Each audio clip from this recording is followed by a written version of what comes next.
Well, even though the SEC took their annual November bye week, that did not stop Week 12 from turning into an absolute banger of a week. We've got playoff contenders being tested. We've got Aggies going into Auburn, not the Texas A&M variety, and knocking off the Tigers. We've got so much to talk about right here on the 3 Tech Live Recap. One man. Goodbye. Hello, Heisman. 20, 25, 30, 35, 40, 45, 50, 45. There goes Davis. Oh, my God. Davis is going to run it all the way back. Auburn's going to win the football game. They give it back now to the 30. They're down to the 20. All the band is out on the field. He's going to go into the end zone. Four-man Alabama rush. Got him. No, they didn't. Oh, my gracious. Yep. How about that?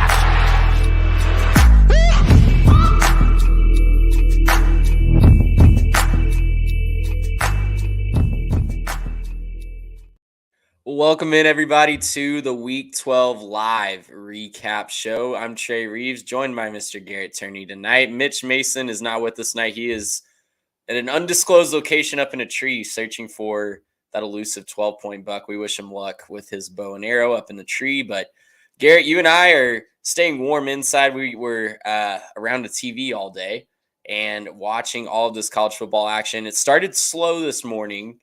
But, man, by this evening slate, man, just that turned into absolute chaos, banger after banger, every channel that you turn to. I found it hard to keep up even with the quad box.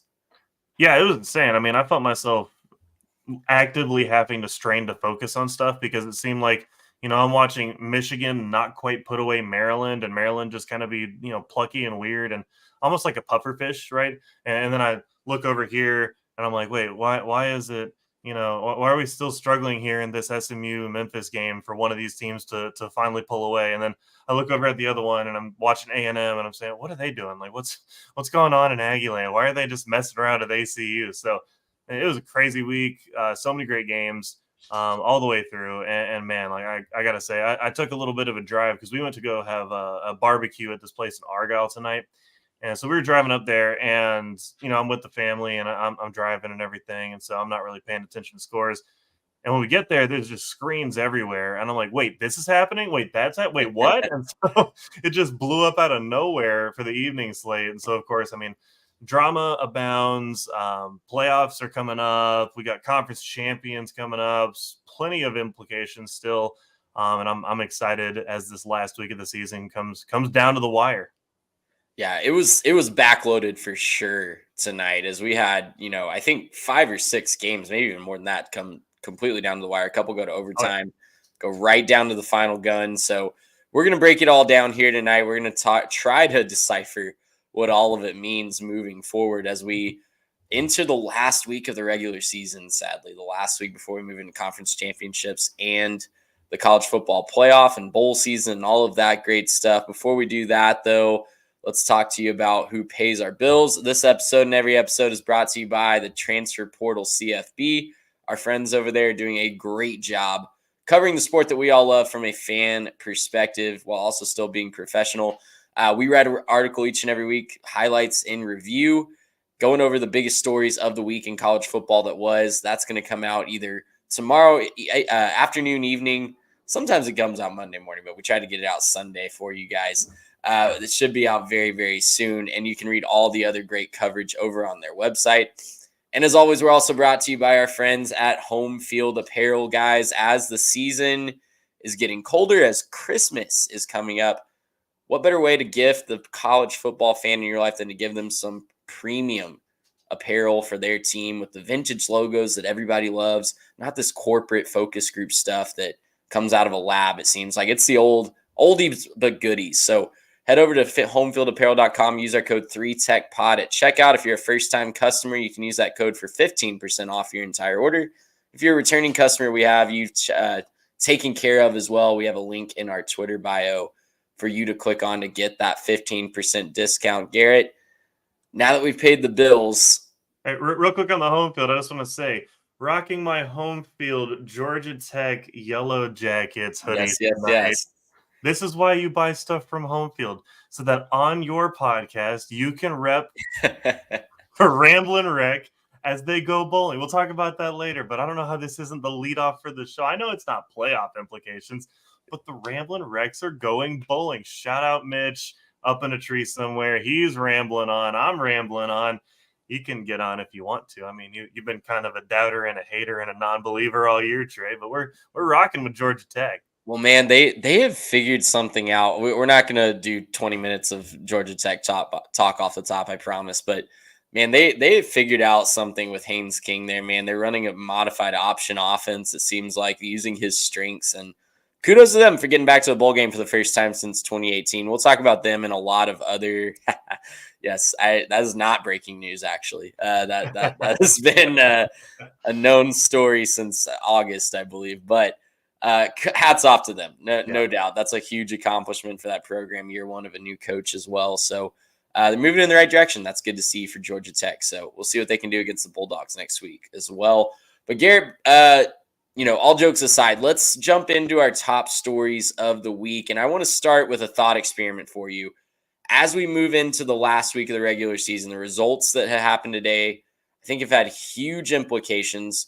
It was chalk at the top, but a lot of stuff happened within that chalk that I think might rearrange the perception, might rearrange the confidence level in some of these teams up to the top. So what I want us to do right now, I want to rank the teams in order of likeliness to make the playoff. We're going to go through everyone that is theoretically still alive, even if that's like a 1% chance for someone like the Louisville Cardinals, maybe that needs a lot of chaos, but theoretically, I think still alive after their win against Miami today. Let's go through likeliness to make the playoff. And this isn't necessarily like who's going to be the number one seed if they win out. This is, who can just get in to the 4-team field. Now, I want to posit you something because I think it's a little bit controversial, especially after the events that transpired on the field today that were really unfortunate for them. I still think Florida State is the most likely team to get into the college football playoff, just based on remaining schedule, right? They have the rivalry game against Florida next week in the Swamp, I believe. Mm-hmm. You're going to face Louisville in the ACC championship. That's a great Louisville team, but it's a very flawed Louisville team that can be exploited. Are they number one and most likely to make the playoff in your mind, even with the injury to Jordan Travis? See, the even if is the issue. So for me, most likely team right now is the Georgia Bulldogs because I don't see how, outside of collapsing against that Ramblin' Wreck I just mentioned, I don't see how they miss. Even if they lose to Alabama, I think a one-loss Georgia with their loss being to SEC champion Alabama still gets them in. So they'd have to lose both of those last two, in my mind, to not make it. And even with just the one, I don't think you can keep them out. So I think Georgia's probably your most likely just because of where they are and sort of name recognition for whatever it's worth. You shouldn't get the benefit of the doubt just because you beat Bama or barely lose to Bama and it's Bama, right? But realistically, that's what you're going to get. For me, Florida State, I actually think there's a massive drop-off after Georgia, and I'm not really sure how you rank these next couple teams, right? So Florida State, I would have said yes, but two things happened tonight that make me think maybe not. One, Florida, obviously the injury to Jordan Travis is devastating, right? Yeah. And there's no way around it. You lose, heart and soul of your team, best player on your team, guy who's been driving you forward all year. That sucks. That's not what anyone wants to see, regardless of if you thought that you were going to play them in the playoff or whatever. This isn't what you want to see. And oh my gosh, what an injury! I don't want to get into it's horrible, but it looked pretty rough. And so obviously thoughts and prayers going out to him right now, hoping that he's okay. Obviously probably not. I don't see how he plays at any point the rest of the season, but hopefully he's okay going forward. This isn't like a career ending type of thing. And he's able to get back in and, get back on the field soon enough and get to playing again. But the other thing that happened tonight was Florida looked pretty dang good against Missouri. And so that game next week, I think, has to become a little bit more of a, raise your eyebrows at a type of game because Florida's not going to go down without a fight. I don't think Florida's a very good team right now, but they sure look good against a very good Missouri team. So if they're hyped up, motivated, ready to go, they smell a little bit of blood in the water with, Florida State maybe not looking as good. This could be a letdown spot. And then all of a sudden you're in a must win in your championship game because a 2-loss is definitely not getting in, considering how all these other teams are. So I don't know if that kind of clicks with you. I know you said they're most likely, but I'm a little nervous about that Florida game. I am too, especially, Tate Rodemaker running the show is very different than Jordan Travis running the show. It was a close game last year with, I think, a less talented Florida team overall, even though they had Anthony Richardson at quarterback. But it's going to be a tough game. It's going to be a tough 2-game stretch. All of these contenders have a tough 2-game stretch, right? Until you get way down the list, like maybe down to the Texas Longhorns, you're starting to say, okay, I can realistically see, the least path of resistance, but then they have the hurdles to clear in front of them. So, whether you want to put Georgia at number 1, I think that Alabama game is going to be really, really tough for them. I think Alabama's clicking at the right time. Right. I wouldn't put them lower than number 2. Do you put the winner of the big game in that 3rd spot? And we're doing this before we know the winner, though. So do you put the winner of the big game in that 3rd spot, or do you put someone else? I think so. I was thinking about this because, I was trying to figure out earlier today while I was watching, like, what's my argument for resumes and what's my argument for who could be where.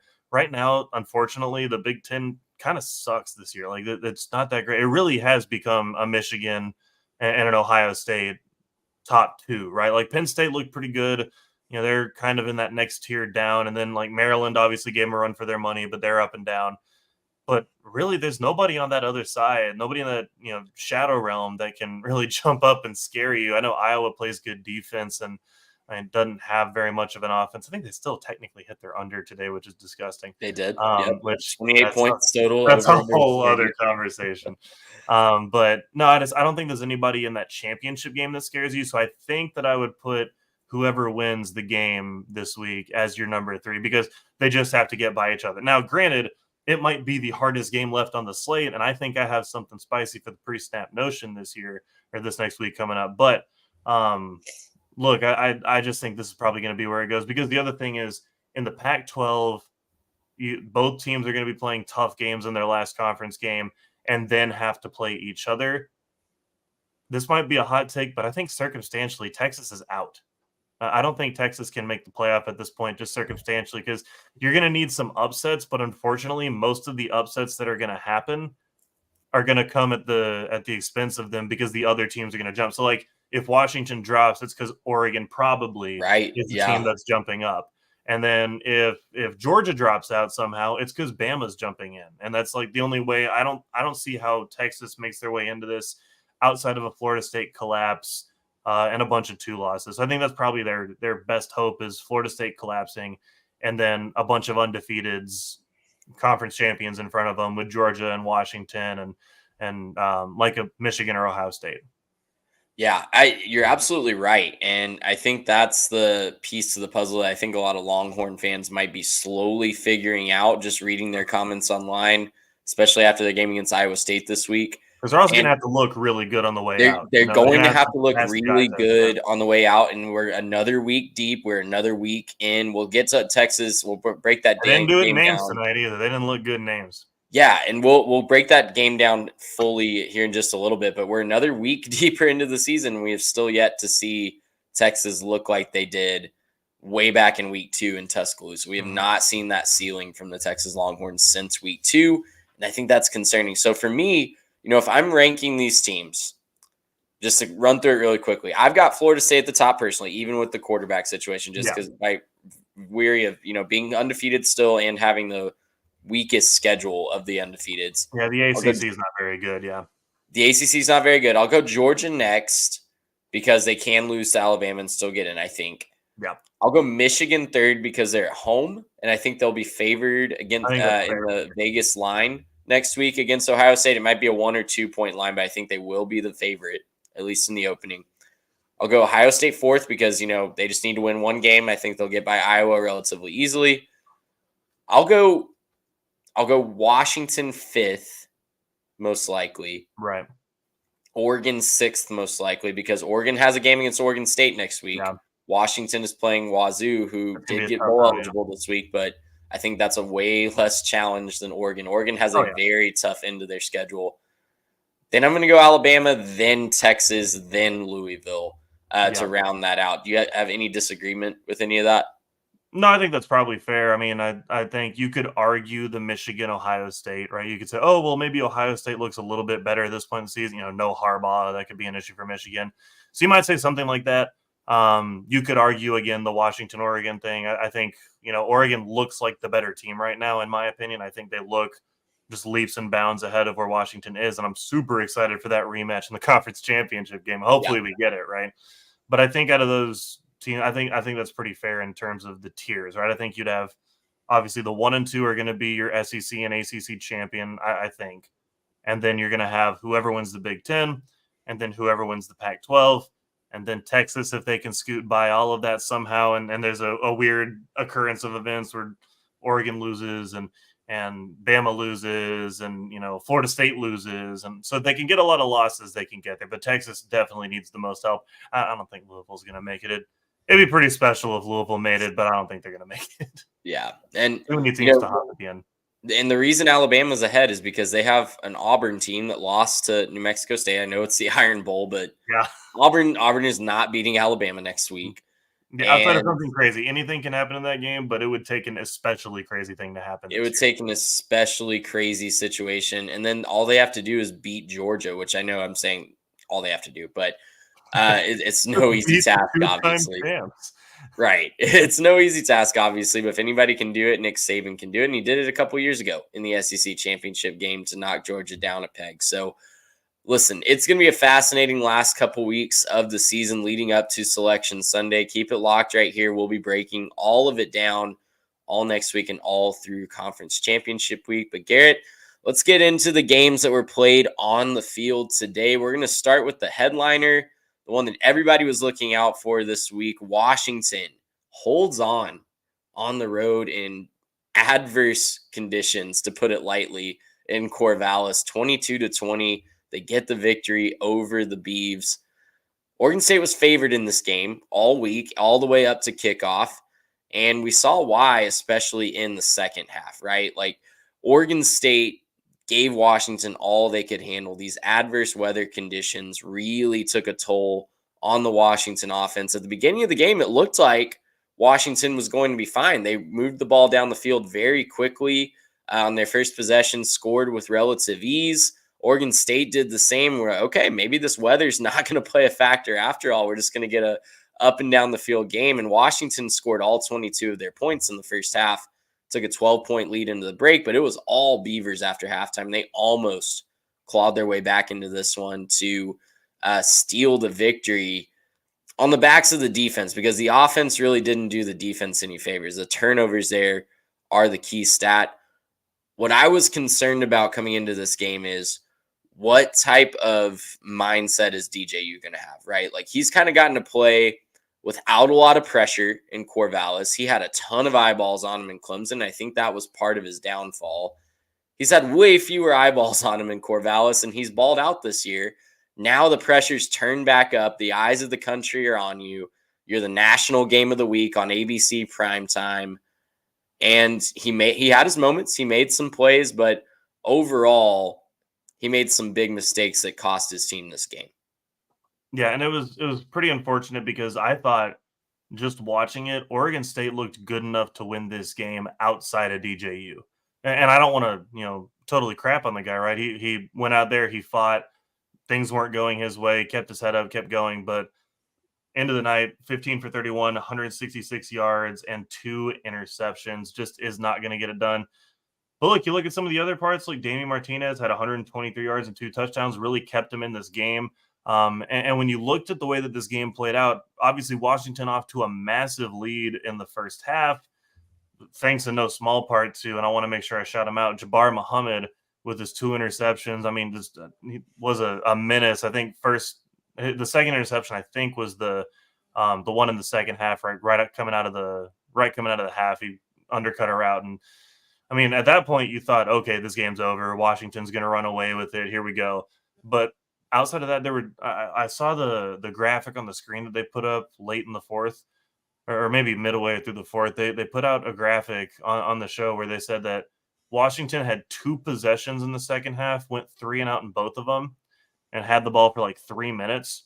And then when you looked at the Oregon State side, they had the ball for like 13 minutes, ran 20-something plays up and down the field. They were just grinding clock, right? They were just basically deciding, you know what?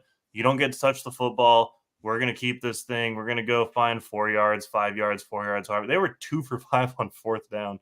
That should tell you something about how this game kind of went. The abysmal on their third down conversions, just couldn't get it done long term. I think a lot of Oregon State fans kicking themselves right now over the fact that their team couldn't pull it off in the clutch moments, right? They could move the ball down the field. They couldn't quite punch it in, settled for a couple of field goals, and just, ultimately wasn't good enough when the moment counted.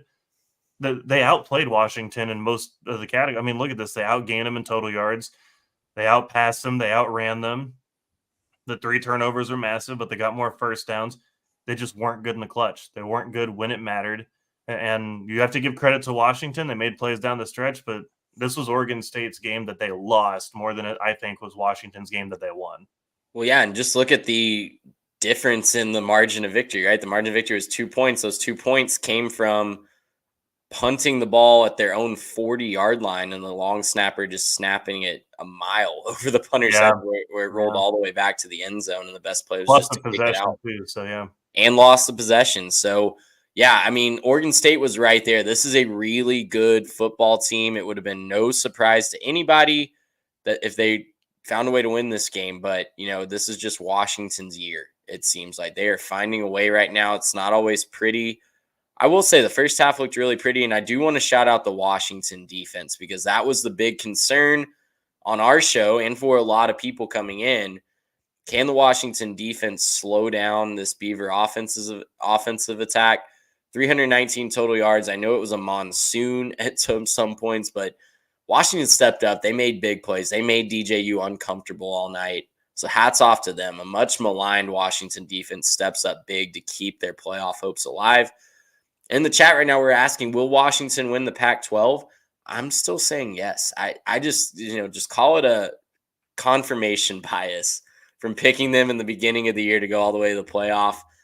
I think they're going to find a way to get it done. They have Washington State in the Apple Cup next week. A big one, no doubt. Washington State's going to be fired up to play them for the last time on the schedule. That's going to be huge. But I just think they're going to find a way to get it done. I think they're going to find a way in Las Vegas to knock off Oregon again. That's going to be a fantastic game. I'm glad it's a standalone one on Friday night. Man, I've just got a feeling Oregon's going to get him back. I think, obviously. Bo Nix looks like a man on a mission right now. We'll talk about them in a second. But Bo Nix, man, my hot take, I'll share it with more detail in a second, but I think Bo Nix right now, especially given what he might do here in a couple weeks, I think should win the Heisman Trophy. I think that he's been the best player right now to his team. He's clearly had his team looking a lot better. I think Oregon looks a lot better than Washington. Washington does have that team of destiny thing about him right now where they just refuse to lose games even when it looks like they should.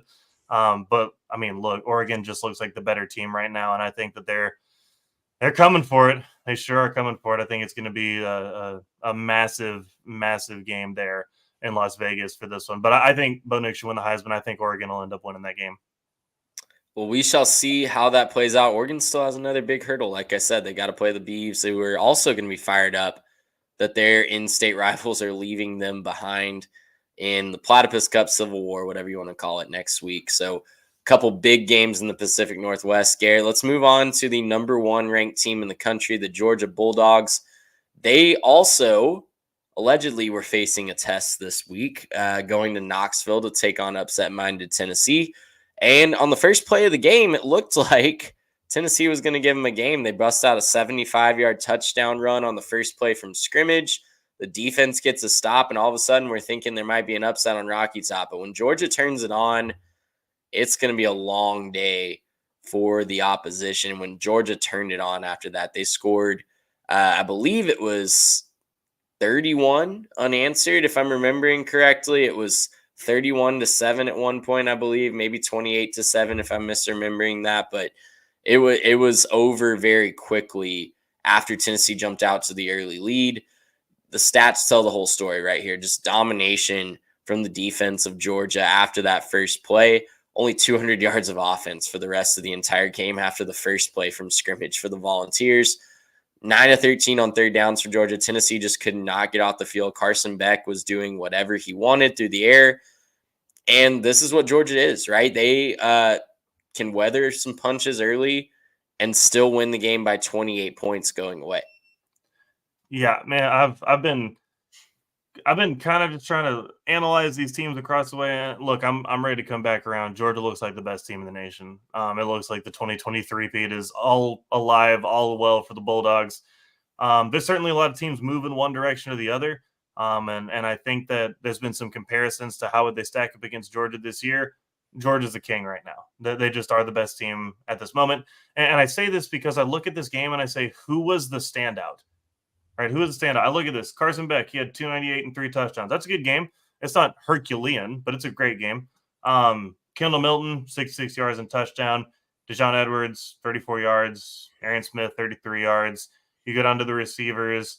You have a 91-yard effort, a 90-yard effort. Brock Bowers had 60 yards, a couple touchdowns scattered among them. But who was your star? There wasn't really a star of the show today. And they beat Tennessee by, 28 points. Like this is what Georgia's doing right now, right? They're doing what they want to. They're bullying people, and it shouldn't be fair, but this is what they built. They're peaking at the right time. And one of the things that I wrote in the notes is that I think this Brock Bowers injury was a blessing in disguise, because when you watched Georgia early in the season, it kind of looked like they were all standing around saying, let's play football, let's do our best. But if we get in a pickle, Brock Bowers will bail us out, right? We'll just throw it up. He's down there somewhere. He'll make an incredible catch. It'll hit all the highlight reels, and then we're done. But that's not how they play anymore. When Brock Bowers went down, guys had to step up. Guys had to figure out, what their role was and how to put in that extra effort. I think they did it. I think they figured it out. And it's really, really scary for the rest of the country right now, because when Georgia figures it out, just watch out. That's the best roster, I think, right now in the country. And just, look, this is a dangerous Georgia team. They're peaking at the right time. They're playing really good football. I wouldn't want to be anybody playing the Georgia Bulldogs right now. I would not want to be on the tracks when the Georgia train is coming through. Absolutely right. And I think you're also right about the Brock Bowers injury. I think it is a blessing in disguise, because the offense was definitely predicated upon force feeding him the football early in this season. And when teams were able to scheme around that, it made it very difficult on Georgia to move the football and put up points in bunches. But, forcing themselves to adapt, forcing themselves to find secondary weapons. Ladd McConkey stepped up over the last couple of weeks. A couple other guys, the ground game got going a little bit more consistently. Yeah. So, it's been huge for Georgia to find other ways to move the football, other ways to score points, and still have that defense to fall back on. No one in the country is looking as strong as Georgia right now going into the final couple weeks of the season. And I think it was so good for Carson Beck to be able to really develop his game, develop his chemistry with some other receivers, and not have to depend on a safety blanket, right? He's a young quarterback coming into the season saying, all right, this is my chance. This is my time to take over. Or two-time defending champions. There's a lot of expectations on him. And he, rightly so, probably just looked down there and said, oh, I've got this massive human, this absolute monster of a football player. I can throw it up for him and it's fine. And look, you can get away with that. Brock Bowers is elite. He is as good a tight end as we've seen in this game for a while. But it's really good for Carson Beck to be able to develop his game a little bit more, look to his receivers, find his check downs, and learn how to play quarterback, not just how to throw the ball to Brock Bowers. And so I'm excited to see where this goes for Georgia. I'm really curious to see kind of what their ceiling is. Obviously, the ceiling is winning the championship, but I want to know how good they can look and just how dominant they can look against some of these other teams. I'm excited to see what happens for Georgia on the way out this year. Well, Georgia obviously has closed out their conference portion of the schedule. They face Georgia Tech next week in good, clean, old-fashioned hate. Then it's a date with the Crimson Tide in Atlanta. Classic battle between those two in the SEC championship once again on deck in the first weekend in December. Garrett, let's move on to – let's do the next two in a combo platter, because they're playing each other next week, and you can't talk about one without the other. Michigan 31, Maryland 24. Ohio State 37, Minnesota 3. We'll start with the Wolverines, and I kind of want to work into both of these here. My overarching question here is who has the edge going into the game? Because, Michigan, you look at the score on its surface, 31-24, and you think, wow, Maryland kept it close. That's a little concerning for Michigan going into this game against Ohio State next week. But watching this game, it never really felt like Michigan was out of control to me. They had two safeties on defense. The defense was suffocating. Talia was running for his life the entire time, made some mistakes. They had a defensive they had a defensive score. I think so, yeah. Maryland's defense stepped up and made plays too, though. JJ McCarthy was really uncomfortable. This was by far his worst game of the entire season. And, you know, if you're a Michigan fan, you're thinking that couldn't happen at a worse time going into the Ohio State game next week. But again, all in all, though, it never felt to me like Michigan was going to lose this game. Yeah, it seemed comfortable. It seemed like, yes, this team's going to find a way to pull it out. But, man, it stayed just a little too close to really, you know, kick your feet back and say, you know what, it's fine, right?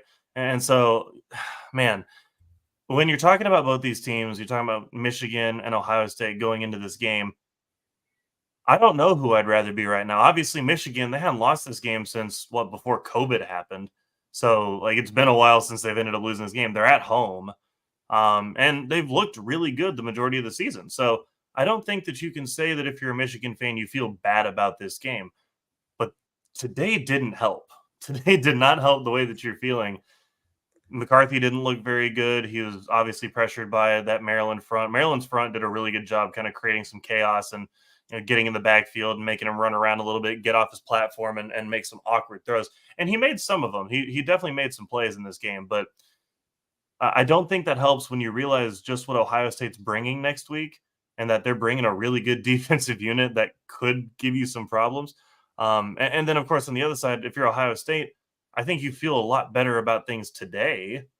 But then you have to remember that you beat up on a Minnesota team that's not all that good. And, you know, it's kind of a slow start. Not really a slow start, but I think it was like 13-0 at halftime. Like, they hadn't scored a whole bunch of points, and they really turned it up in the third quarter. They came out scoring a bunch in the third quarter. But I just don't think if you're either of these teams, you can feel 100% comfortable.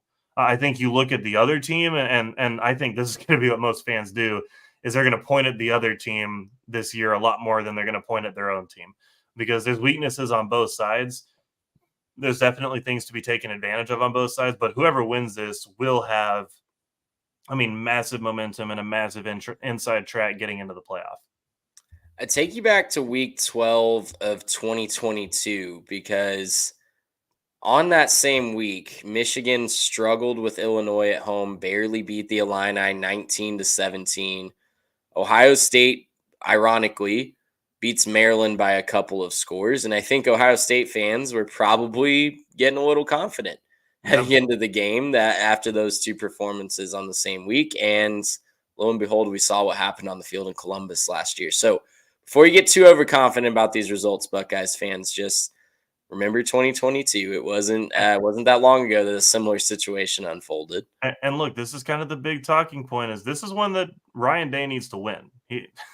They haven't won this game since before COVID. It's been a while, right? Michigan's on a 2-game win streak, and then they didn't play it that year that COVID shut things down to a short schedule. So it's been a while. There's been a lot that's happened since the last time Ohio State has won this game, and they have to do it on the road. And here's kind of my X factor on this.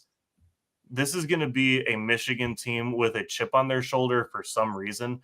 I know that they're playing into the whole, free Harbaugh thing, but he already accepted his fate and all.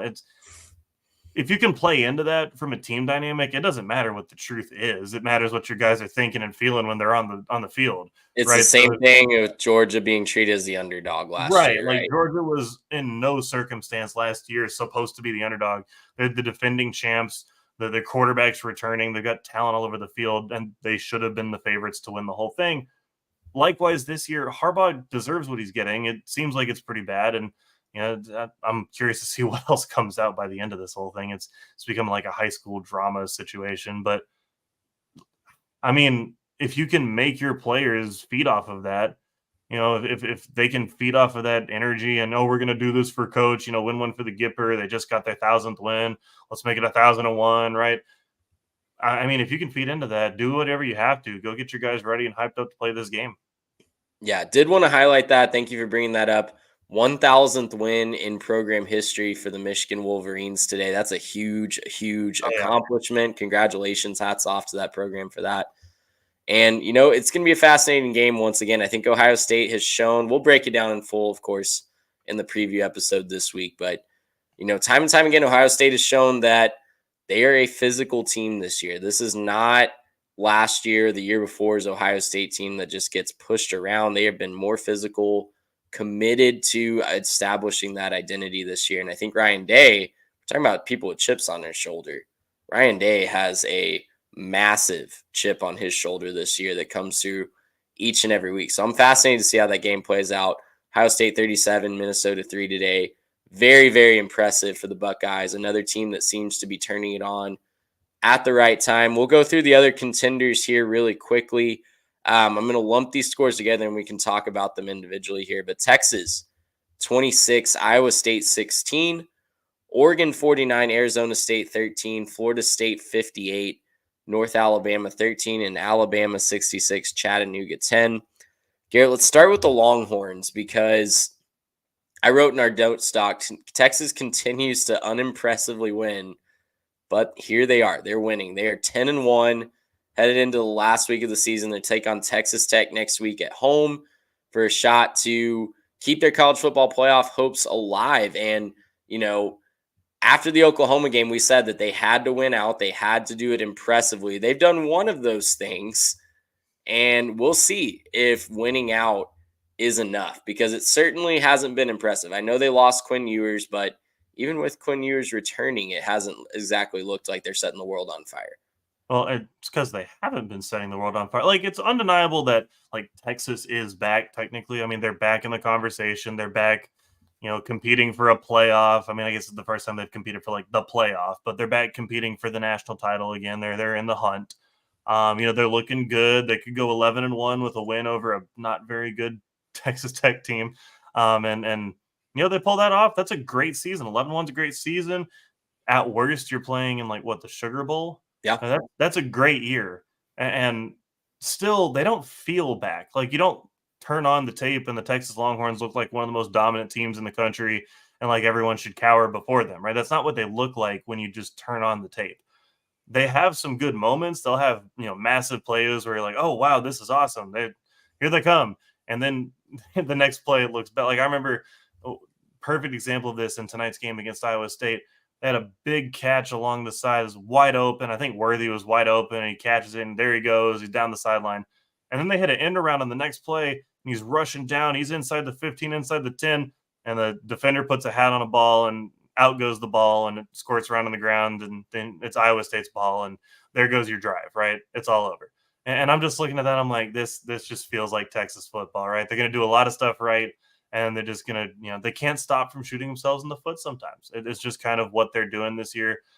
Sure seems like they haven't been able to execute very well and finish drives and punch it in when they need to. They had some issues with that against BYU a couple weeks ago.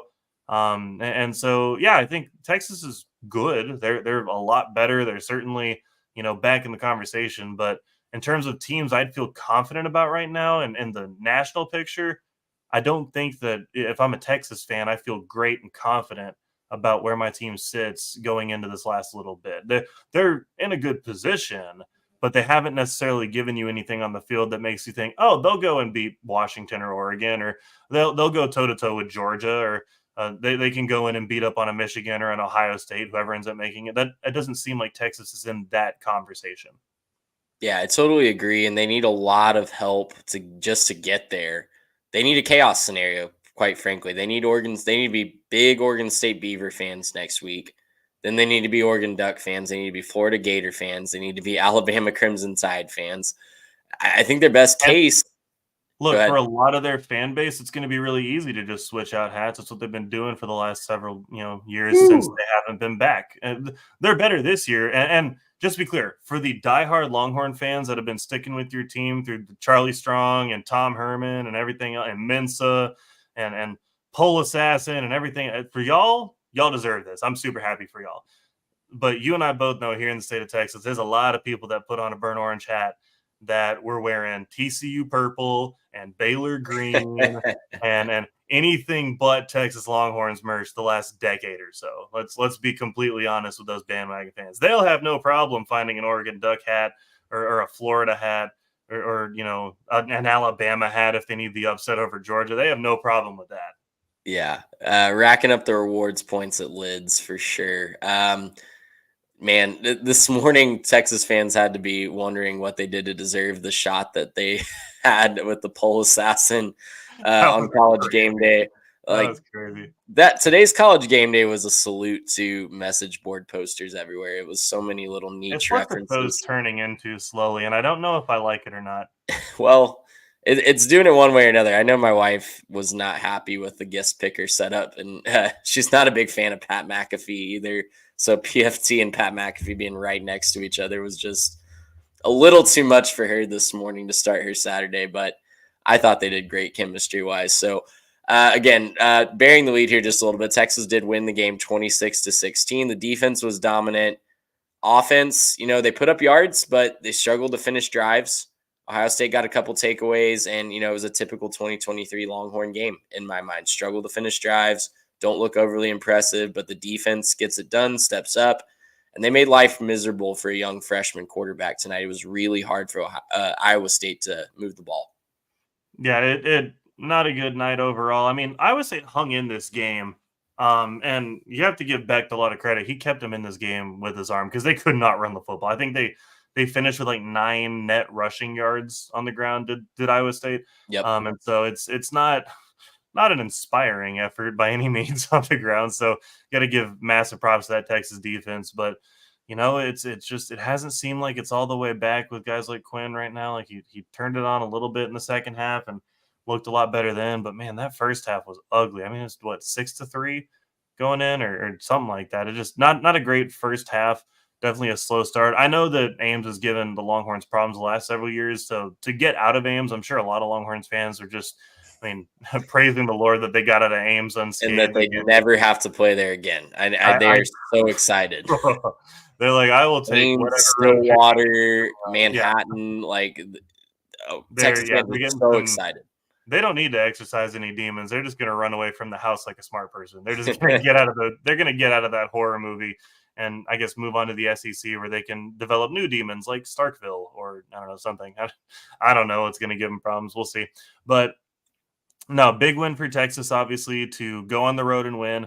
That was the thing that I thought today for a lot of these teams was just you found a way to survive. Yes. It's this late in the season. You're starting to get banged up, or maybe you got guys coming back off of injury that hadn't played in a little while or whatever it is. If you can just survive and keep going and keep your season alive, you have to give massive credit for that. And for that, Texas definitely gets credit because they survived in a weird situation where they didn't play their best football game, but they found a way to get it done. Have to give them credit. Absolutely. Moving on to the last 3 true contenders here. Oregon just destroyed Arizona State. It was 42-0 at halftime. They win 49-13. Bo Nix cemented himself as a true Heisman candidate, and he can win the award over the last couple weeks for sure with games against Oregon State and Washington. Florida State's win over North Alabama, obviously overshadowed by the devastating injury to Jordan Travis that we talked about off the top. Huge prayers to him. We're praying for a speedy recovery.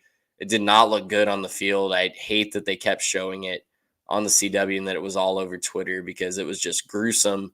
It was a game, and, lost in that situation, he was out there trying to make a play because they were down 13-0 to start that game. And I know they rattled off, 58 unanswered to win that game going away. But Jordan Travis is scrambling and, moving the ball downfield there because his team's down 13-0 early. So, you hate to play the what if game, but if you come out with your head on straight, don't fall down 13-0. Maybe Jordan Travis isn't running around and you're setting yourself up for more success. I know we'll never know, and I don't want to play the alternate universe game here, but come out strong in these games. These games still matter. They still count, and it's still football. Like, these things can happen even when you're playing a 3-9 FBS or FCS team.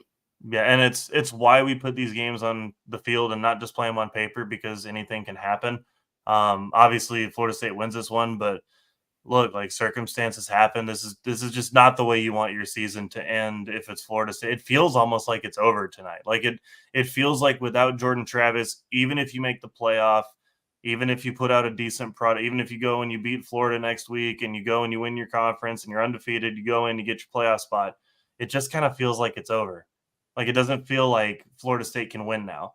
That when they go up against Georgia, when they go up against Oregon, Washington, Michigan, Ohio State, whoever ends up winning this, whenever they go up against those teams, it just doesn't feel like they're going to have a chance. It doesn't feel like they're going to be able to do what they need to because Jordan Travis is such a huge part of that team and what they do. So, I mean, it just sucks. And we don't want to play the what ifs game, right? Like, because if they come out and they're big, maybe he scrambles anyways. He's a stud, right? Yeah. Like, this is what happens. And it's a freak injury, right? There's no way that he was, trying to go down like that, trying to get spun up like that, trying to get crushed over like that. Like it's just a freak injury, man. And it's something you hate to see. I definitely hated the fact that it kept getting shared around socials because it was awful. Like it's just awful moment to be in that spot. I know those injuries can be devastating just emotionally on the players and, what it means for your season and what it means for your team. And you feel like you could be letting people down. Just a horrible situation there for Florida State. So, hoping that they can get back on the ball, hoping the backup can get a good week of practice and maybe keep Florida State in this thing, but they won't be the same. They still have that receiving core and they still have that defense right. that can keep them in games. If Keon Coleman's on your sideline, you still got a big play in the wide receiver core. On the Bo Nix front, though, I want to go back to that. I think I saw this. Scored 6 touchdowns all in the first half. Yep. It's disgusting. I don't even think he took a snap in the second half, if I'm remembering correctly. And he didn't need to. I mean, he was dominant. So, look, and there's some awesome performances this weekend. Bo Nix had the best of the bunch. Bo Nix was as good as you can be on the stage that he was on. I mean, obviously doing this on the road, pretty massive. And I think should be the Heisman frontrunner because of what he's been able to do. I think you're going to watch this next week. He might have his Heisman moment in the big, rivalry game, platypus, whatever we're talking. I don't know what we're calling it now, but I think this could be a Heisman moment. And then obviously conference championships, that happens before they send the trophies. So, get that big conference championship moment, beat Washington, get out of there with a win, get the playoffs. This could be his trophy. And if that were true, and I just want to paint this picture sort of as a narrative, Bo Nix, even just sitting in New York for this award, can we acknowledge how awesome that is? Because after he left Auburn, he looked washed up, hope he can just find a place to settle. He's not very good. And then it turns out that might have just been an Auburn problem. and for him to turn around his career the way that he did, his first game with Oregon getting stomped by Georgia, to turn it into this, I mean, a heck of a story. One of my favorite college football stories I've seen in a long time, and I'm absolutely a Bo Nix fan at this point. Bill Belichick's going to draft him in the 3rd round and win a Super Bowl with him next year, isn't he? A Super Bowl? He's going to win a couple Super Bowls if he drafts Bo Nix. That's a good team, but always just kind of a quarterback away since Brady's left. Bo Nix could be very good in New England. He just seems like a New England quarterback to me, but we'll talk about drafts when we get there. There we go. Alabama 66, Chattanooga 10. I watched 0.0 seconds of that game, and I will maybe tune into a little bit of the Iron Bowl next week if it's a close game. I'll watch a little bit. It's I'll the Iron Bowl. You got to watch a little bit. You got to watch Bama score a couple and embarrass Auburn a little bit, and then what happens? Find something else. All right, Garrett, let's go to the ACC because they do have our last semi-contender that's still technically alive.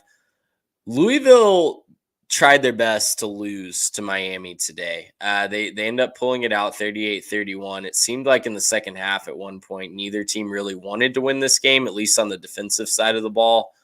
It was a fun back and forth game for both of the offenses, but Louisville has found their way to 10-1. No shade at that, right? Like 10-1 is 10-1 is 10-1. Just like we talked about with Washington. You're undefeated at this point in the year. You're going to be ranked at the top, deservedly so. But I find myself really concerned about their chances, even against a backup quarterback of Florida State. And they struggle with Kentucky historically. I know it's a new coach, but Coach Stoops over in Lexington has had the Cardinals number for a good chunk of his career there. So, 9-1, is a fantastic start. 10-1. They are 10-1 now. 10-1 is a fantastic situation. Obviously, it's a great first year for Jeff Brom. Like, he has that program trending in the right direction. But, for this year, do they have any chance at all? If they went out, do they have any chance at all of making the college football playoff in your mind? I don't think so. And when you look at it on the face, it's not fair, right? It's not fair to say that if you're a one-loss conference champion, that you should be outside of a bunch of undefeateds and all that, right? You should be in.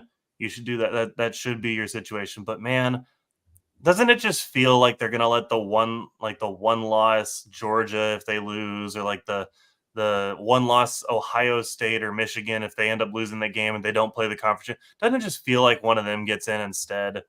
Yeah. It just kind of feels like that's the situation. And I don't necessarily think that's fair, but that is what the committee does. And what the committee is going to say is, well, yeah, you beat Florida State, but whatever. They didn't have Jordan Travis, so who cares?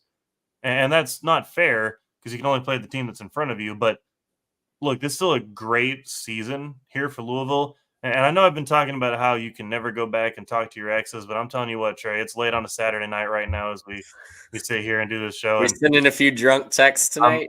I'm looking over on this screen. I'm seeing Louisville, and I'm telling you, man, I just kind of want to talk. I just kind of want to see where it all went wrong, and maybe I just want to talk.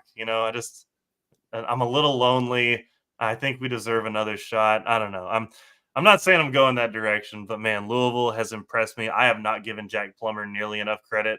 He's been really solid this year. He knows that system well, but he's been more than a system quarterback. Great. He 308 passing, 3 touchdowns. He did throw a pick, but a 92 QBR. That'll get it done. And he technically got outpassed by Tyler Van Dyke, who played better than I expected him to. But I mean, still, it was a great performance from Jack Plummer. Great job keeping them in this thing. Nobody else really stood out on the Louisville side, and that's just kind of what this game was. It wasn't particularly inspiring. There wasn't necessarily a team that won this game outright, but Plummer had his team over the top, and I think that he should deserve more credit for what's going on than he's getting. Certainly more than I've given him so far this year. So I'm excited to see where they can go from here. And I hope that they get a chance. I hope that if they're a 12-1 conference champion, that they're not going to just put in Texas because they look a little better, or just put in Michigan because even though they lost the game, they're still pretty good and had a better resume overall. I hope they don't do that, right? I hope that they will give a conference champion a shot, whether or not they're looking like the better team or whatever. I hope they give them a shot because of the resume. It should mean something to win your conference. And I hope that they give them a shot if they do. Well, if it somehow came down to Louisville versus Michigan, let's say Louisville goes 12-1 and Michigan is 11-1, Louisville would have the better resume. It would literally just be, if Michigan got in, it would just be because of the logo. Because Michigan, if they lose to Ohio State, you're looking at a Michigan team that beat a flawed Penn State team, and yeah, but Penn State who's the next best win? No, after but that, Penn State has the logo too. That's the point. Right? Penn State's got and the that's logo. why the 12-team playoff is really, really good, because Louisville would be playing for an auto bid. They get a chance. They're playing well. They didn't have the resume because it's not their fault that they can only beat up on Virginia or whoever else is in the ACC. Well, and they beat Notre Dame like a drum. Yes. They would have beaten Florida State in that 12-1 scenario, and no one else has been able to beat Florida State this year. Yep. So, that would be a better resume than Michigan. Team in Kentucky. I mean, that would be the situation there. So, it just, we need to get to that 12-team yesterday. That needs to happen so fast. And it makes these games more meaningful. I know that people don't get this, but it makes it more meaningful because more teams play more meaningful games. And now all of a sudden, Louisville versus Kentucky is a game people have to watch because Louisville's trying to stay in the playoff hunt, right? Right. And Louisville should stay in this. And Kentucky's trying to knock their arch rival out of the playoff. Yeah, exactly. That could be a huge they moment. Technically, I guess, are this week. But, I do, moving on. You don't really know, and nobody really thinks they're going to make it anyway. So it's a shame. I can't wait for the 12-team playoff. We'll have to wait for that for next season, though, because, it's whatever. It's what it is. Well, talking about the losing team, the Hurricanes, really quickly, I would be livid if I was a Miami fan after this game, because I don't know how much you watched of this game down the stretch, but it was a quintessential Mario Cristobal choke job. And his team was just undisciplined down the stretch in this game. 2 personal foul penalties at crucial times that Louisville was going to get the ball like basically on the goal line after Miami came up short. But the receiver that got beat and got covered well on a 4th and goal opportunity, threw a half punch at the DB that was covering him, personal foul, 15 yards back, pushed them off the goal line. And then another personal foul backs them up when they're trying to tie the game at 38. So just a really undisciplined finish. And then the winning touchdown, 2 defensive backs just collided together and essentially committed targeting on each other to fall down and just spring open a wide open catch and run. So I would be livid. I would be throwing things at that point if I was a Miami fan, because it was just a quintessential Mario Cristobal game. And that's what it do. That's the U now, I guess. I do want to shout out Xavier Restrepo, though. Like, he had a great game through the air, 193 receiving yards and a touchdown. That ain't nothing to sneeze at. So shout out to you, Restrepo. And, maybe at some point this team will start acting like a normal football team and it won't act, like their head coach that's coaching them. But, yeah, I guess we'll have to wait and see. Battered Aggie comment of the week. He has not looked that good since Josh DeBerry was trying to cover him. All right. Let's move on to the rest of the ACC. Notre Dame 45, Wake Forest 7. Clemson got a nice win over North Carolina, 31-20. Clemson started. They were favored in this one, but Clemson's starting to look better as the season closes out. Maybe building some momentum for next year. Good job. We could finish 8-4. They could. I mean, that's better than we thought they were going to finish a few weeks ago. We were wondering if they could get to a bowl game a couple weeks ago. Yep. Virginia 30, Duke 27.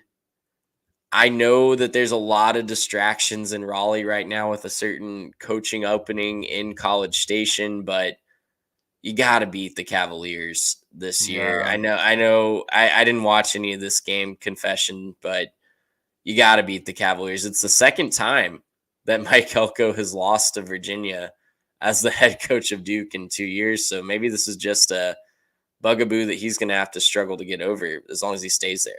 Well, and to be fair, I think Virginia's been playing better. Like, they've been playing better football down the stretch. They barely lost to Louisville last week. They got kind of stomped by Georgia Tech, but that was an even-numbered week, so that was supposed to happen.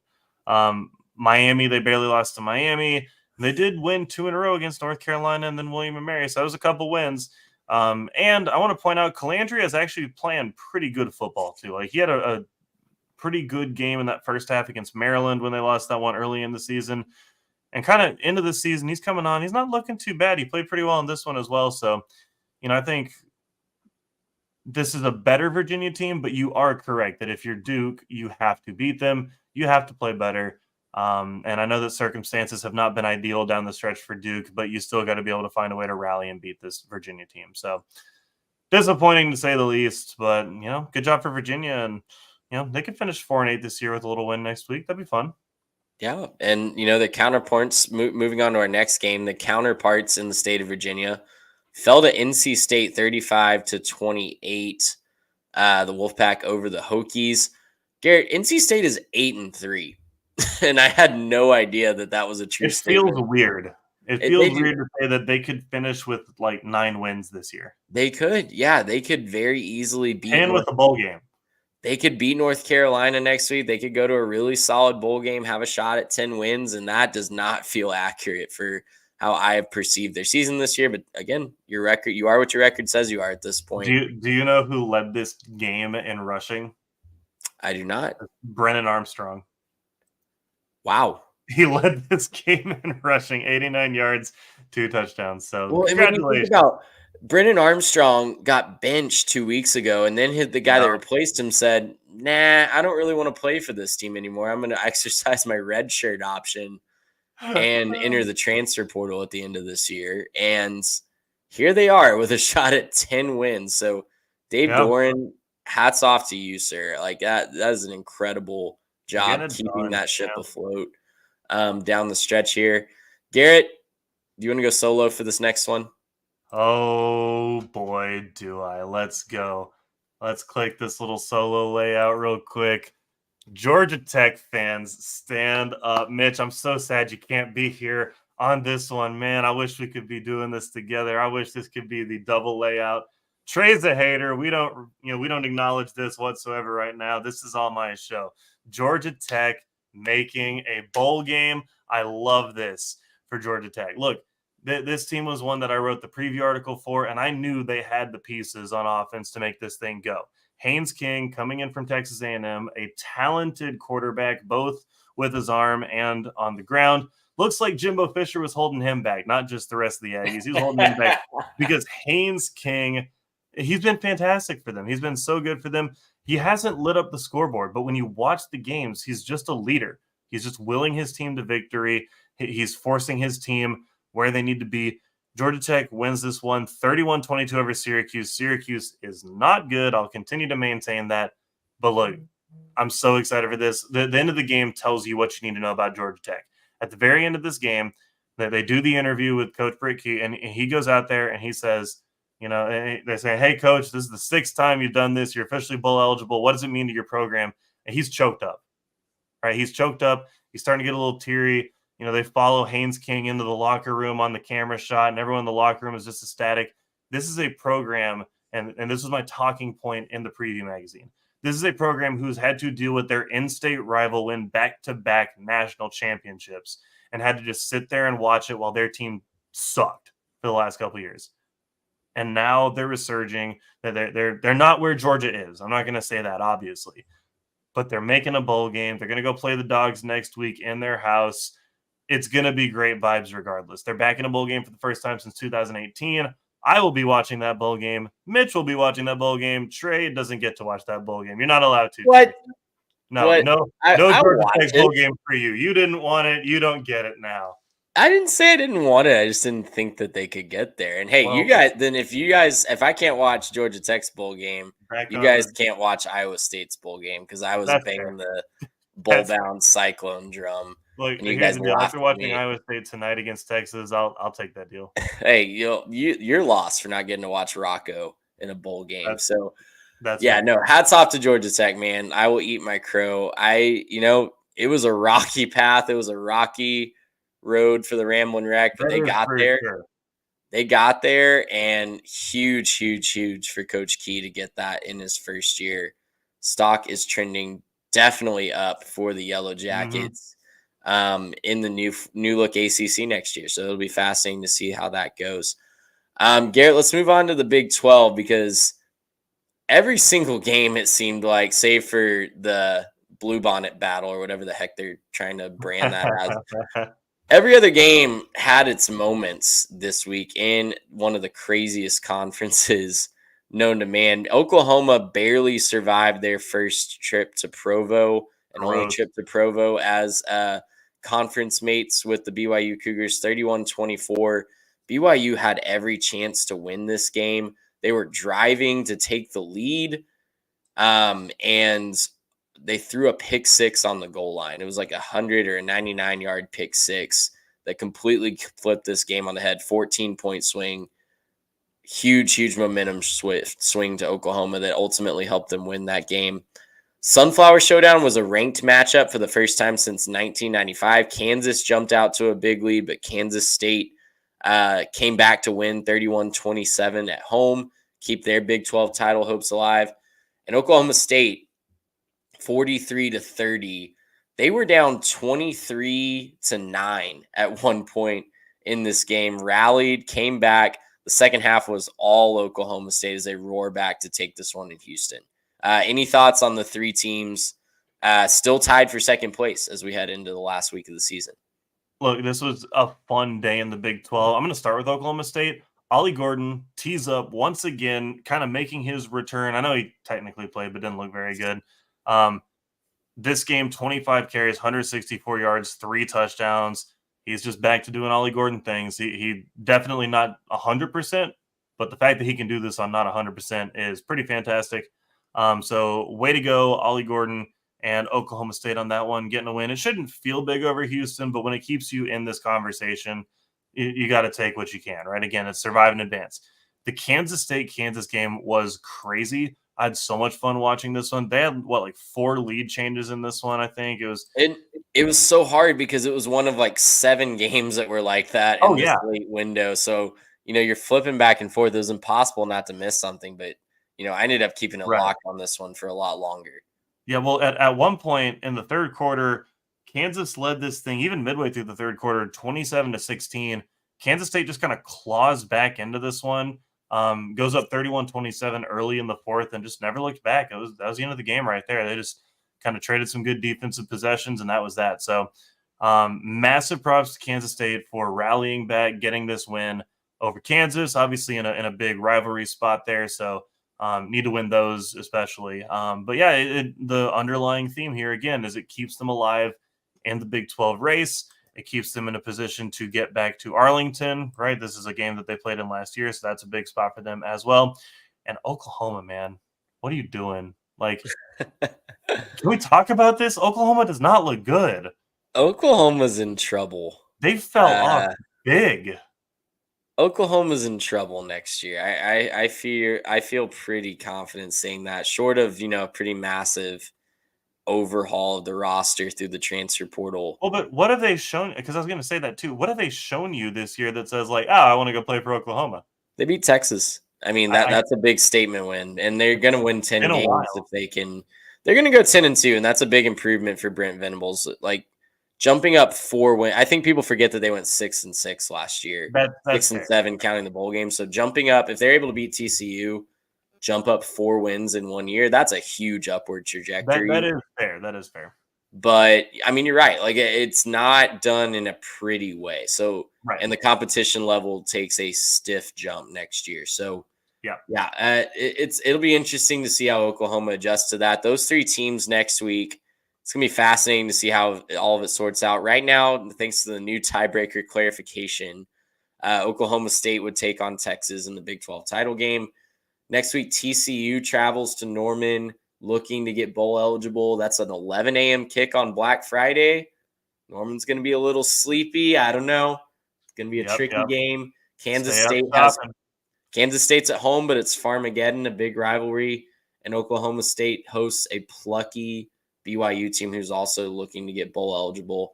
And they have not looked, overly confident with this quote-unquote soft schedule that we laid out a couple weeks ago. So look, you go and you beat Oklahoma. That's great. You get curb stomped by UCF. You come back. You beat up Houston. I don't know what to expect out of Oklahoma State next week. Who knows? And especially if Ollie Gordon, goes down again, God forbid for them. Yeah, so or isn't 100%, can't repeat. Yeah. Right. So who knows what's going to happen there? Elsewhere in the Big 12, you had Neil Brown syndrome, raging on, beating Cincinnati, a hapless Cincinnati team this year, 42-21, doubling them up. The Bluebonnet battle, I don't even want to call it that. That's the rivalry in my book. TCU all over Baylor, 42-17. It's going to be decision time for Baylor in the next couple weeks. I feel they've got a big program-defining decision on if they're going to keep Dave Aranda around over the next couple weeks. And then lastly, Texas Tech. I want to ask you an unrelated question on that game real quick. Go ahead. Shield really the trophy? Yes, allegedly. That's awful. TCU didn't even post a picture of it. And I saw their fans calling them out for that online. Like, hey, surely this rebrand that you spent thousands of dollars on some consultant to go through. Right. Surely you've got a picture of that trophy, right? Like, well, I saw it because one of their players was showing it off and they ran back with it and I saw it.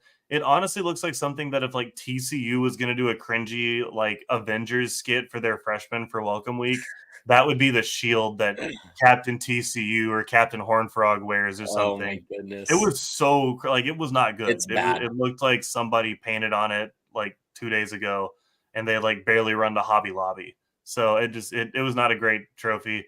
I hope they put like an actual hardware piece together for this in the future. And just to rant on this for a second, like as a Texan, number one, no one is going to Waco or Fort Worth for Bluebonnets. Like that's like not even top 100 things to do. You're just like, you're grasping at straws there for alliteration. And like there's so much other connection between those two schools and the history that they have. Like that's the best that you could like. Right. That's a rant for another day. I hope that doesn't last Maybe we'll long. do that. We'll say we're gonna rename some trophies and some rivalry games in the offseason. That would be a fantastic offseason episode. We'll start with Baylor TCU. We'll get the Civil War back how it should be. We'll get the Civil War back. I love that idea. We'll file that one away for later. West Virginia gets their 7th win of the season, Garrett, beating Cincinnati, doubling them up 42-21. I just did see. I don't want to live on that timeline. Well, we're living in that world, brother. We got to all cope with it in some way. And Texas Tech gets bowl eligible against all odds at some points in the season. Texas Tech will be going bowling for back-to-back seasons. They beat newcomer UCF 24-23. It's another heartbreaking loss for UCF that I think they have one more shot at it next week. They're 5-6 now, but they just heartbreak after heartbreak for the Golden Knights in their first year in Big 12, in the Big 12. Yeah, tough for them. I also don't really understand some of their social media decisions. They posted their loss picture was just a picture of like a tortilla on the sideline. It was a little confusing to me. I don't really understand. I mean, I get that that's the thing that Tech does, but I don't know why you'd post that as your loss picture. I know you got to post something, but a tortilla? Like, what are we doing? I don't know. Sad tortilla. Next week they play Houston to get bowl eligible, and that is at home. So I think they could get there. They could. Anything can happen. I've learned in the Big 12, so never take anything for granted. That's for sure. Let's go to the Big 10. We'll round out these last couple of conferences here, pick up the pace just a bit.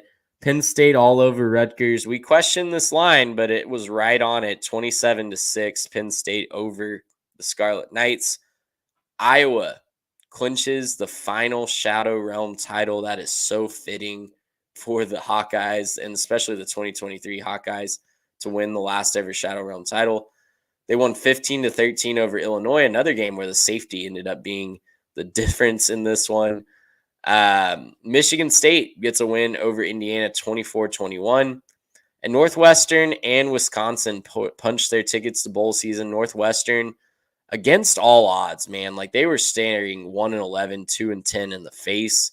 Finished this season strong. They beat Purdue today 23-15.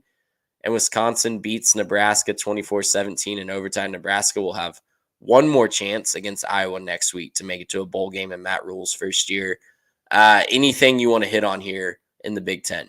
Just a funny bit of trivia here at the end of the day. Who do you think passed for the most yards today? J.J. McCarthy, Drew Aller, or Deacon Hill? I already know the answer to this one. It was Deacon Hill. With 167. Yep. Drew Aller passed for like 79 yards today. Mm-hmm. And he didn't need to. He didn't. That wasn't part of their game plan. But I'm sorry, you still get egg on your face when you pass for fewer yards than the Iowa Hawkeyes. And then J.J. McCarthy, obviously, we talked about that one earlier, just struggling to get anything going through the air. Tough day. 15-13 is the perfect score to clinch the final Big Ten West title. With the early safety, too. With the early safety, it was 2-0 and 3-2 for way too long. I thought it was soccer.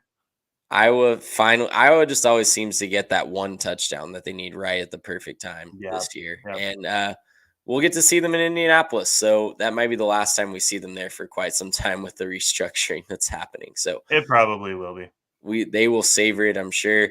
Let's go back. Do they want it to stay divisions, and then they can play in the division with USC, UCLA, Washington, and Oregon every year? I don't think. No, they want a pod system like the NFL where their division is. Their best path is that. They want Nebraska, Northwestern, Purdue as their every year rivals.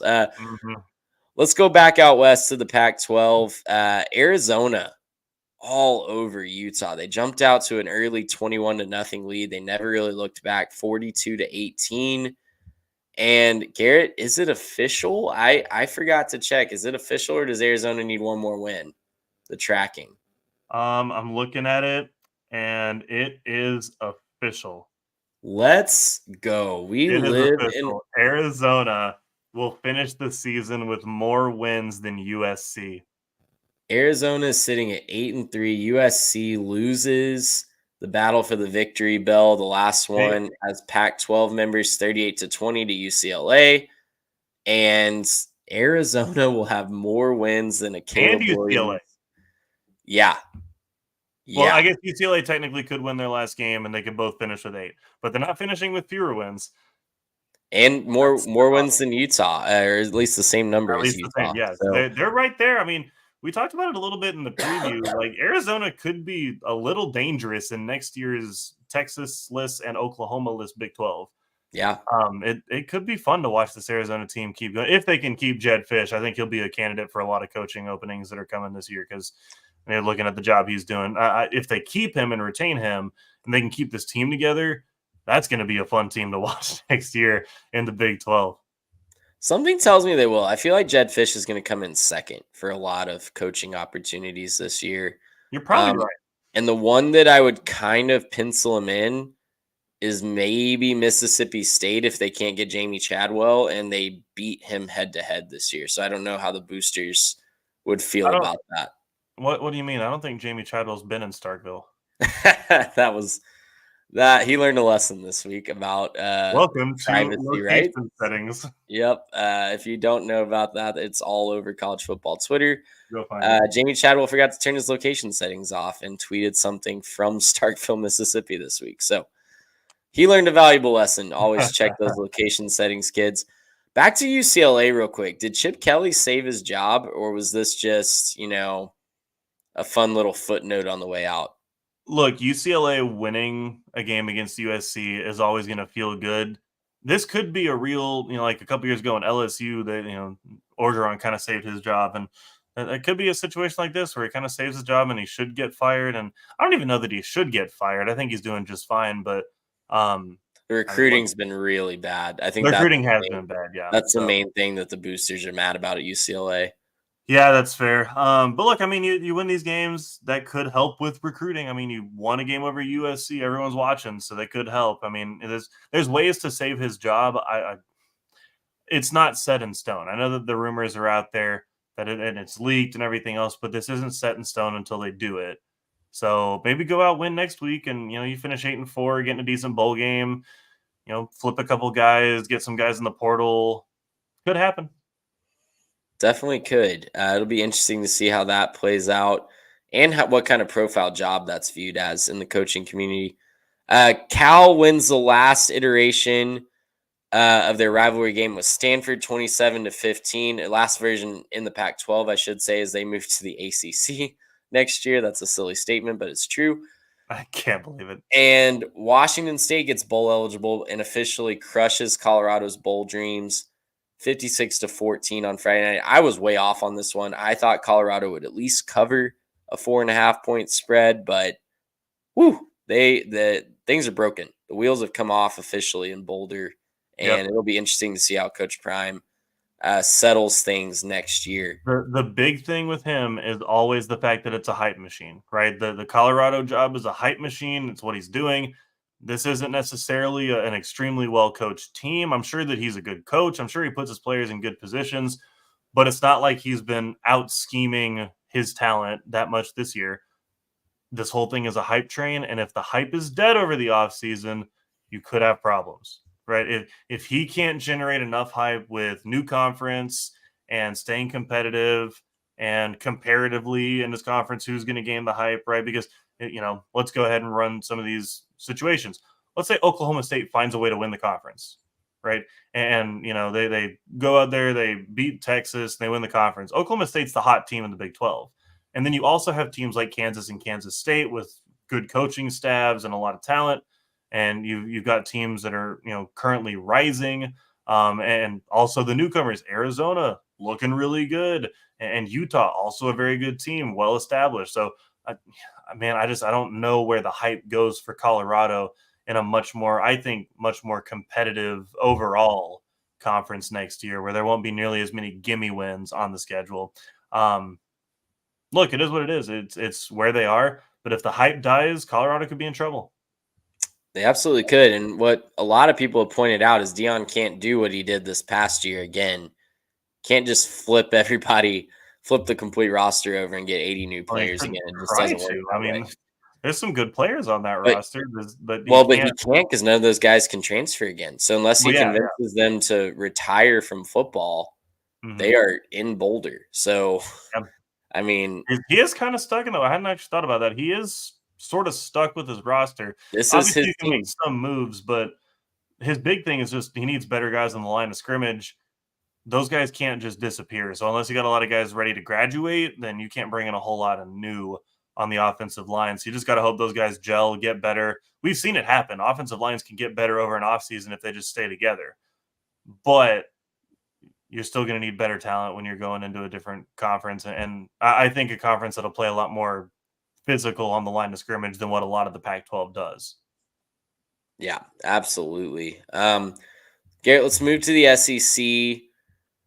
Missouri and Florida played a barn burner. Mm-hmm. Missouri held on to win 33-31, game-winning 30-yard field goal by Harrison Mevis, the thicker kicker they were calling him.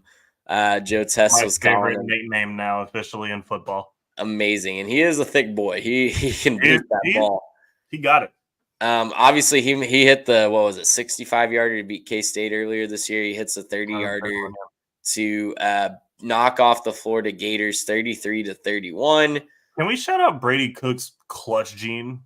Yes. I mean, in big spots down the stretch in this game, the clutch gene to show up, to hit the big passes. There are a couple of them to make this not just a stretch field goal, but a really comfortable field goal, including one to Cooper down the sideline. I mean, basically made this thing as easy as it was. So shout out Brady Cook and his clutch gene. I'm excited to see what they can finish this season as, because they're looking at 10-2. If they can beat a not very good Arkansas team, plus I hope they get a chance in a New Year's Six bowl. That'd be so much fun. I'm crunching some numbers. It's going to be tough to get them in with the obligations, but yeah, they certainly deserve a shot. They'll get. Do you know what's in the rotation this year for the? So the Sugar and the Rose are the playoff bowls. So that means I think it'd be Orange, and I think the SEC champion shifts to the Orange Bowl. I could be wrong, or whoever the top SEC team is. So it's going to depend on if the SEC gets 2 in the playoff somehow, then Mizzou will definitely be. It's got to be Alabama Orange and Mizzou Peach then, right? Well, yeah. Peach not an auto SEC anymore. Peach is not an auto SEC. Oh, okay, so it's going to be an at-large game this year. So pick Missouri. Yeah, hopefully they pick Missouri. Hopefully they're still that high. If they stay in the top 10, they will be in a New Year's Six bowl. But yeah, Cody Schrader had another great game. Luther Burden had the clutch catch on 4th and 17 to extend the eventual game-winning drive. So great win all around there for the Missouri Tigers. South Carolina keeping their slim bowl hopes alive. They get to 5-6 by beating Kentucky 17-14 at home. I didn't watch any of this game. There was too much going on tonight, but hats off to the Gamecocks and Shane Beamer for keeping postseason hopes alive. They'll see if they can beat their rival Clemson Tigers 2 years in a row next week. Else. Oh, no, wait. I froze up. Hold on. Separate thing. It's okay. Keep going. Everywhere else. On my side and Trey froze up. All right. Well, this is why we do it live on Saturday nights. It's all good. I had a brief heart attack there as well, but it's all good.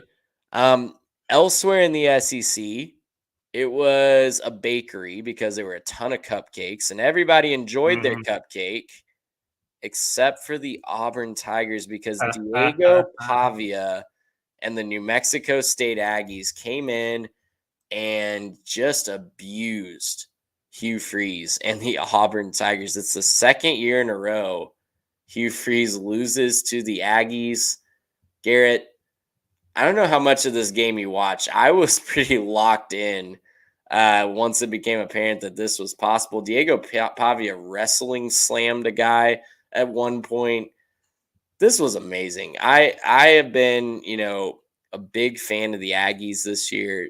I'm a big fan of Diego Pavia. He's just a really fun, definitely not the most talented quarterback or the most fundamentally sound quarterback in college football, but a really fun quarterback nonetheless. If you just want college football theater and entertainment value, you go with Diego Pavia. I believe I referred to him as the homeless man's Johnny Manziel at one point this year. And I stick to that because he had a really fun game. I think that's true. I think I'm okay with that. Yeah. He was 19 of 28 for 201 yards, 3 touchdowns, no picks. That'll get it done. And Auburn just couldn't do anything offensively.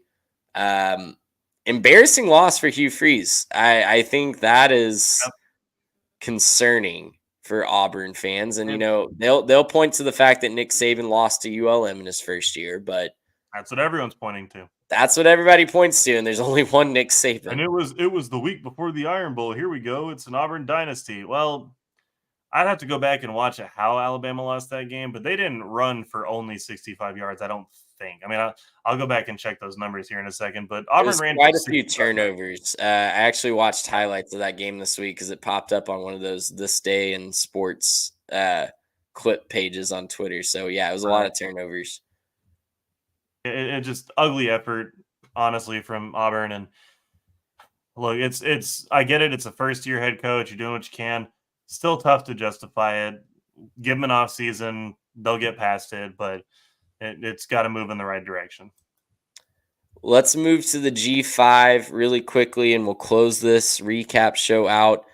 Game of the day in the G5, we highlighted as one of our big three.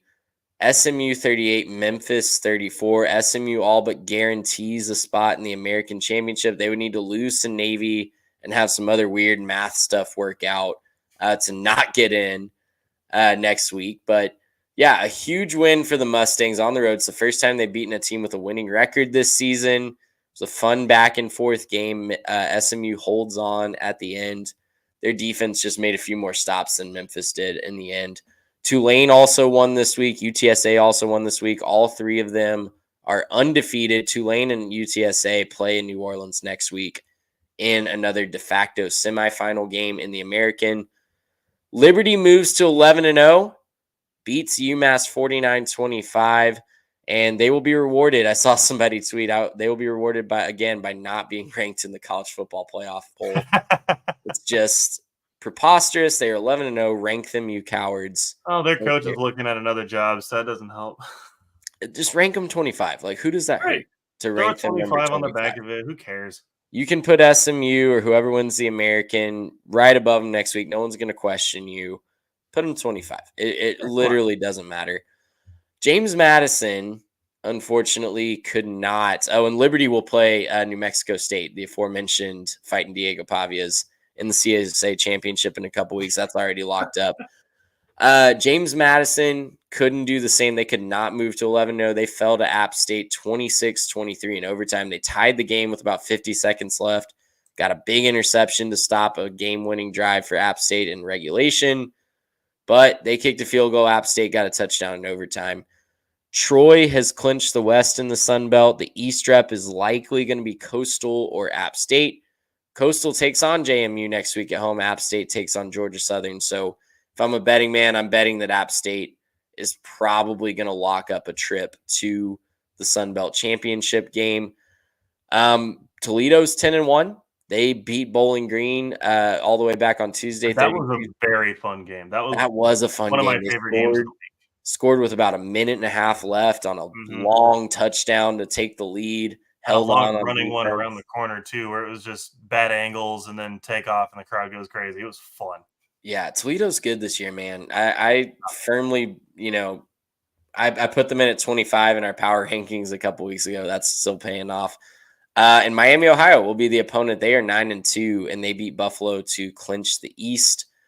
Really quickly, I'll run through teams that clinch bowl eligibility that we haven't talked about last week. Welcome to the postseason. Western Kentucky knocking off Sam Houston State. Boise State beat Utah State today. They are in, all of a sudden, a play-in game for the Mountain West Championship next week against Air Force. Air Force has collapsed, losing 3 in a row. And after firing their coach last week, they are 1 win away from Boise State is 1 win away from winning, getting to the Mountain West Championship game. College football is a hilarious sport.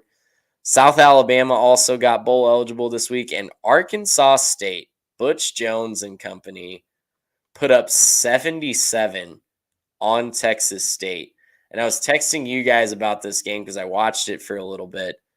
The difference in this game, it was a 28-point margin of victory, 77 to, you guys do the math. It's too late for me to do the math. 31.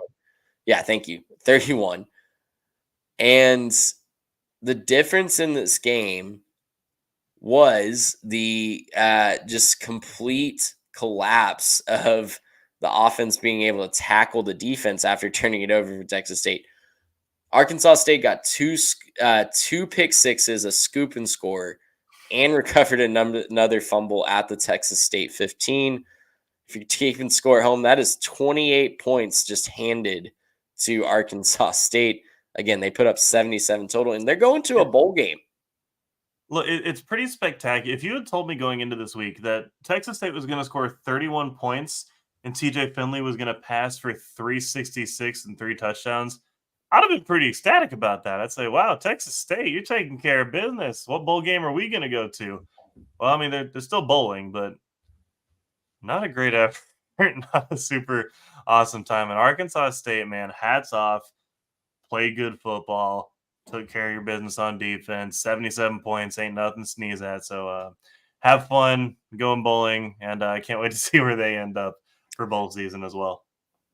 Well, Garrett, that about does it for this week. And, it's the best week of the year coming up this week. We have football on Monday. We have a great Monday night football game. We're not an NFL show, but a fantastic Monday night football game this week. Joe from Longview is absolutely right. It's finally the week we've been waiting for all season. The one-game season for Michigan and Ohio State finally starts. That's just my subtle jab at the Big Ten. But, we've got games Tuesday night action. We've got a Thursday night Egg Bowl that always delivers. Black Friday's a full slate.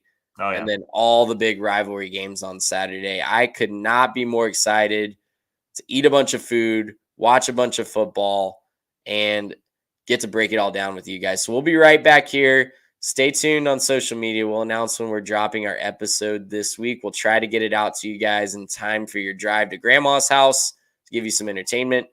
And we'll be right back here next weekend to break down all the crazy results. For that man over there, Mr. Garrett Turney, for Mitch Mason, we're hoping he gets his 12-point buck. I'm Trey Reeves. We'll see you guys next time. Gracious him. How about